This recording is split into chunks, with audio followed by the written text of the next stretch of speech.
Real quickly, for everybody in musical theater, I always say I look at three things: staging, acting, and singing. Let's start out with staging. Staging would be anything you do of a preparatory nature. You're planning where I'm going to stand, even my introduction or outfit. If you have something you're going to wear, you're going to wear with your costume that you're going to wear with your beats. Well done as far as the introduction, because you told us the storyline, you told us who the character was, you told us what the conflict was, and so we were pretty much aimed in that direction, knowing what it was that you were trying to achieve. Different kinds of songs may require a different kind of introduction. Just consider that sometimes you might have to be a little bit more upfront, especially if the musical is not really well known. You know it forwards, backwards, and inside out, but maybe not everybody else in the room does, to set up what exactly is that conflict. But that's just a very, very small thing. Acting. Again, what you did, and it was very simple, I just sort of mapped your motion around here, but these arcs here are pretty important to me because that's who you're communicating to in the room. Okay. I only get about 5-6 times where I can look up and just say, okay, where's he looking now? Okay, then I make an arc over there. But you can see that you're pretty much covering the entire room. You really don't have a problem with that, so that was well done.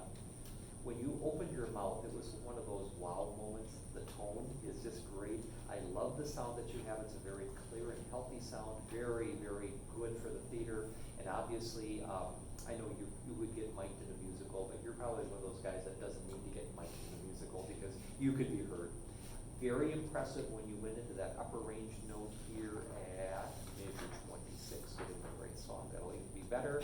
So even when you got into the upper range, and I'm in the wrong song, aren't I yet? Yeah, okay, but anyway, when you went into the upper range, the consistency of the tone stayed very solid. I noted down that measure number. You can look that up as well. Another thing that enhanced the acting was your singing, and that was done with regard to the dynamics. You used a very, very broad range of dynamics, but you were able to use dynamics in order to sell the idea well. I was pretty impressed with that. Another thought on dynamics wouldn't be appropriate for this song, but sometimes less is more. Sometimes when you can be very soft, you really force people to concentrate. Don't just hand it to them all the time. Just say, I'm going to hold back on you now, and I'm going to force you to really focus on what I'm saying. Not appropriate for this song, but other songs it might be well done. I was also impressed with your acting. I'll go back to the acting for a second, not the singing so much, that you used your hands and arms very wisely. Very minimal motion, but it was because you're holding that notebook, and that was part of your story. I've got my formula in here. I've got my secret how to cure that disease in here, and you didn't have to make a lot of emphatic gestures or things like that, simply because that sort of kept your hands bound. You didn't have to do it. Yeah. Well Done, because again, sometimes singers get so bound up in hand motions and arm motions that it becomes more of a distraction than what it becomes a benefit to them. So everything you're doing, keep doing, because you're doing it so very well.